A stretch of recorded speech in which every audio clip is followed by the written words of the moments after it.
These videos are for educational purpose only. Investments are subject to market risk. Please read the offer documents carefully before investing and or consult a professional of your choice. Thank you. नमस्कार, hello and welcome friends to इन्वेस्टाई। मेरा नाम है सुष्मित आदित्य मुखर्जी। मैं एक educator हूँ, एक investment research analyst हूँ और आज बात करेंगे एक ऐसे नए फंड के बारे में जो आपके एफडी को लेके जो लॉक इन का टेंशन रहता है उसको करेगा। क्या करेगा राहुल जी? खत्म।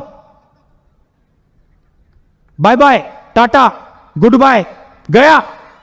ऐसा मैं क्यों बोल रहा हूं? देखिए, जियो ब्लैक रॉक आपने सभी ने सुना है कि एक जॉइंट वेंचर के तहत एक फंड निकाला है और उस फंड में 3 अलग अलग फंड्स हैं। एक है ओवरनाइट फंड्स, एक है लिक्विड फंड्स और एक है मनी मार्केट फंड्स। इस वीडियो में हम बात करेंगे 2 फंड्स के बारे में। एक है money market funds by Jio BlackRock and एक है liquid funds by Jio BlackRock, और ये आपके इन्वेस्टमेंट मेथड्स को कैसे रिवॉल्यूशनाइज कर सकता है उस बारे में। पहले तो समझ लेते हैं ये फंड्स क्या है। दोस्तों, 2 तरह के म्यूचुअल फंड्स होते हैं। एक होता है इक्विटी म्यूचुअल फंड्स और एक होता है debt mutual funds. Equity mutual fund stocks में निवेश करता है और डेट म्यूचुअल फंड्स लोन्स में निवेश करता है। खास करके डिफरेंट टाइप्स ऑफ लोन्स पे इन्वेस्ट करता है। कुछ म्यूचुअल फंड्स हो सकते हैं, कुछ डेट फंड्स हो सकते हैं जो हाई यील्ड यानी हाई रिस्क हाई रिटर्न वाले लोन्स पे इन्वेस्ट करते हैं। कुछ फंड्स ऐसे होते हैं जो इन्वेस्टमेंट ग्रेड बॉन्ड्स पे इन्वेस्ट करते हैं, मतलब कॉर्पोरेट से ज्यादातर निकाले गए जो बॉन्ड्स हैं उस पे इन्वेस्ट करते हैं जो हाईली रेटेड हैं। और कुछ फंड्स ऐसे होते हैं जो लो रिस्क बॉन्ड्स पे इन्वेस्ट करते हैं, मतलब ये फंड्स ऐसे लोन्स पे निवेश करता है जो कि इशू किया गया है सॉवरेन एंटिटीज के थ्रू यानी गवर्नमेंट्स के थ्रू, बैंक्स के थ्रू या फिर बहुत ही हाईली रेटेड कॉर्पोरेट्स के थ्रू। और हमारा जो money market funds by Jio black rock है या फिर जो liquid funds by Jio black rock है, ये 2 ही इस थर्ड कैटेगरी में बिलोंग करता है। मतलब ये इन्वेस्ट करेंगे गवर्नमेंट सिक्योरिटीज में, ये इन्वेस्ट करेंगे ट्रेजरी बिल्स में, ये इन्वेस्ट करेंगे कमर्शियल पेपर्स में, ये इन्वेस्ट करेंगे सर्टिफिकेट ऑफ डिपॉजिट्स पे या फिर कैश में। मतलब सबसे सिक्योर्ड जो एसेट्स हैं उसमें ये फंड्स इन्वेस्ट करने वाले हैं। अब सवाल आता है, एफडी में तो खैर मुझे लॉक इन मिलता है 3 महीना, 6 महीना या फिर 1 साल का, और मुझे रिटर्न मिलता है around 5%, 6%, 7% depending from bank to bank. अब इन इन्वेस्टमेंट्स में, इन डेब्ट फंड्स में मुझे कैसे रिटर्न्स मिल सकते हैं? तो बॉल पार्क अगर देखें तो 6.5 से 7.5% क्लेम किया जा रहा है कि आपको मिल सकता है। अब सवाल ये आ जाता है कि क्या मेरा इन्वेस्टमेंट सेफ है इन फंड्स में? तो दोस्तों, सेफ्टी ऑफ इन्वेस्टमेंट डिपेंड करता है प्राइमरीली 2 फैक्टर्स में। अंडरलाइंग एसेट्स का क्वालिटी क्या है उस पे, और इन्वेस्टमेंट टेन्योर क्या है उस पे डिपेंड करता है। तो देखिए, यहां पे मैं अगर एफडी के साथ इस फंड का मैं अगर कंपैरिजन करूं तो एफडी में इन्वेस्टमेंट्स कहां पे होता है, अंडरलाइंग एसेट्स क्या है? एफडी में बैंक्स का जो लोन्स है they are the underlying assets, मतलब corporate loans, personal loans, home loans, car loans, education loans, ये सारे लोन्स बैक करते हैं आपके एफडी को। इनका भी एसेट क्वालिटी अच्छा रहता है, AAA हो सकता है, A1+ हो सकता है। अब आ जाते हैं डेब्ट फंड्स का एसेट क्लास क्या है, कौन से फंड्स में या फिर कौन से इन्वेस्टमेंट्स में ये कैश इन्वेस्ट हो रहा है। ये इन्वेस्ट हो रहा है एक तो गवर्नमेंट सिक्योरिटीज या फिर ट्रेजरी बिल्स में, मतलब गवर्नमेंट जो डेट इशू करता है उसमें इन्वेस्ट हो रहे हैं। उसके बाद कहां पे इन्वेस्ट हो रहा है? उसके बाद इन्वेस्ट हो रहा है सीडीज पे यानी सर्टिफिकेट ऑफ डिपॉजिट्स पे। अब सर्टिफिकेट ऑफ डिपॉजिट्स कौन इशू करता है? ये इशू करते हैं बैंक्स, जिनको लोन्स चाहिए होता है शॉर्ट टर्म के लिए, मतलब 7 दिन से लेके 1 साल तक। इसके अलावा ये फंड्स इन्वेस्ट करते हैं सीपीज पे या फिर कमर्शियल पेपर्स में। कमर्शियल पेपर्स का टेन्योर होता है 7 दिन से लेके 1 साल और इसको इशू करने वाले होते हैं लार्ज कॉर्पोरेशंस। तो आपके एसेट क्लासेस क्या हो गए? सॉवरेन यानी गवर्नमेंट सिक्योरिटीज, बैंक्स के इशू किए हुए डेट्स और लार्ज कॉर्पोरेशंस के थ्रू इशू किया गया हुआ डेट, राइट? तो एसेट क्लासेस आर क्रीम, और इनके रेटिंग्स क्या होता है? इनका रेटिंग्स होता है AAA, A1+ या फिर सॉवरेन रेटिंग्स। तो सारे क्रीम एसेट क्लासेस यहां पे आपको मिल जाते हैं।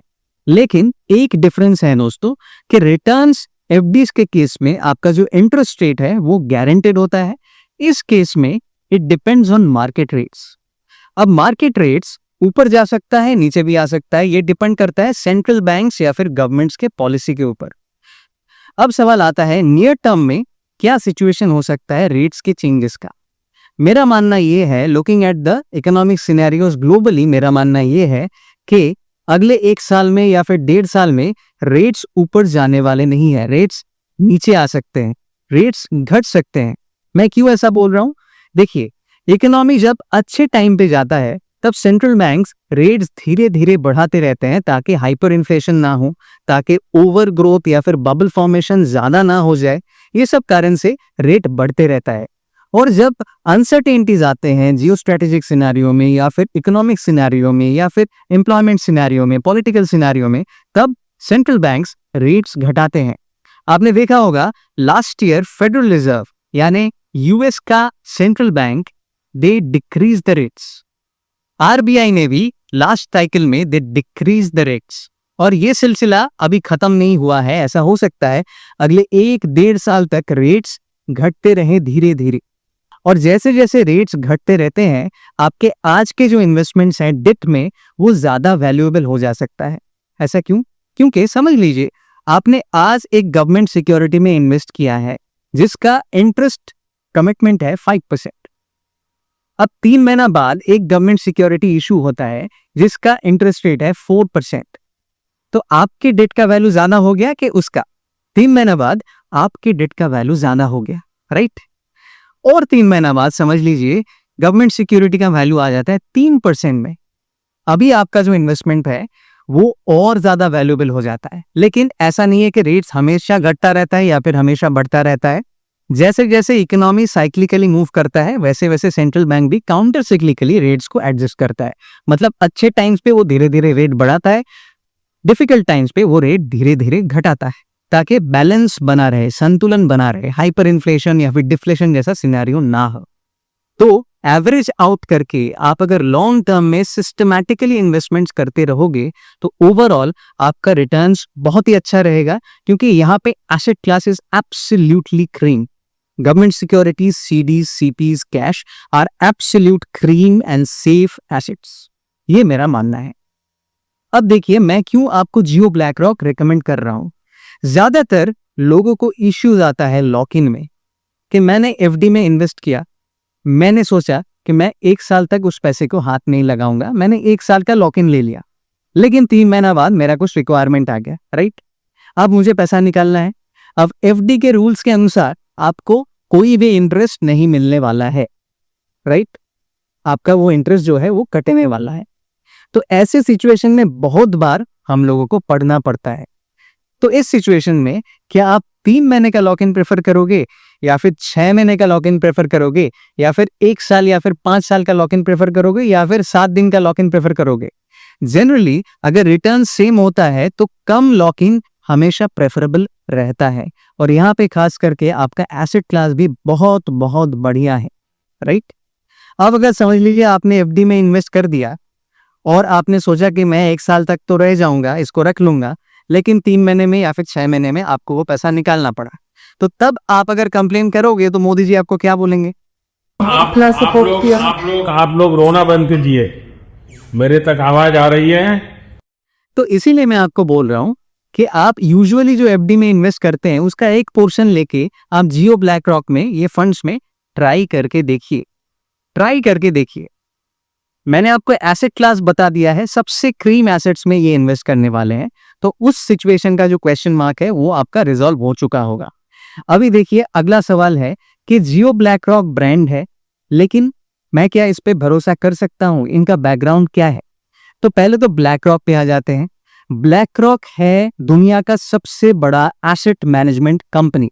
एसेट मैनेजमेंट कंपनी मतलब ये इक्विटी में इन्वेस्ट करता है पूरे ग्लोबल में और डेट में भी इन्वेस्ट करता है। इसका टोटल एसेट्स अंडर मैनेजमेंट है $11 ट्रिलियन। $11 ट्रिलियन, जी हाँ आपने ठीक सुना है, $11 ट्रिलियन। मतलब कई सारे देशों का जीडीपी इतना बड़ा नहीं है जितना इसका एसेट्स अंडर मैनेजमेंट है, राइट? अब इस $11 ट्रिलियन में इसका इन्वेस्टमेंट है around $6 to 7 trillion in equity, around $3 to 4 trillion in date.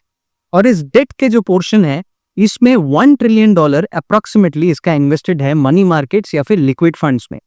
तो इसका बहुत ज्यादा डोमेन एक्सपर्टीज है इस सेगमेंट में। और उसके साथ जॉइंट पार्टनरशिप में आया है जियो। अब जियो जहां पे भी आया है वहां पे उसने डिसरप्ट किया है टुवर्ड्स डेमोक्रेटाइजेशन। जियो टेलीकॉम सर्विसेज के आने के बाद कॉमन मैन के लिए डेटा डेमोक्रेटाइज हो गया था।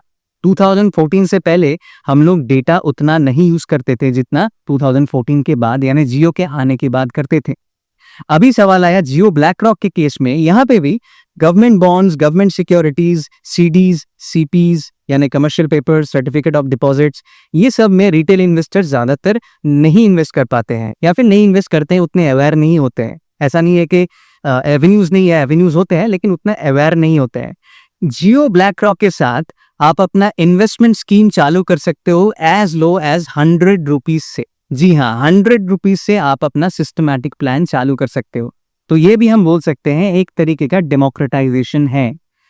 अब बात आ जाता है टैक्सेशन का। तो टैक्सेशन डिपेंड करेगा आपके इनकम स्लैब के ऊपर।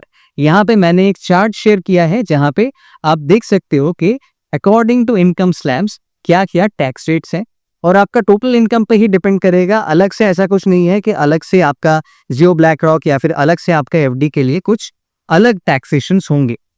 लेकिन एक बात है कि एफडीज में अगर आपका इंटरेस्ट इनकम अबव 40,000 होता है तो आपका टीडीएस लग जाता है, यहाँ पे टीडीएस नहीं लगने वाला है। तो ये एक माइनर सा डिफरेंस है। आपको अगर जियो ब्लैक रॉक का इन्वेस्टमेंट प्रपोजिशन अच्छा लगा है और उसमें इन्वेस्ट करना है तो आपको सिंपल यही करना है कि उसके वेबसाइट में जाके आपको केवाईसी करके ई-केवाईसी करके आपको इन्वेस्टमेंट की तरफ बढ़ना है। आशा करता हूं ये वीडियो आपको अच्छा लगा होगा दोस्तों। ऐसे और वीडियोस के लिए कृपया इस चैनल को सब्सक्राइब करें, इस वीडियो को लाइक करें, फीडबैक अपना कमेंट्स में जरूर शेयर करें। मिलते हैं नेक्स्ट वीडियो में। Thank you so much.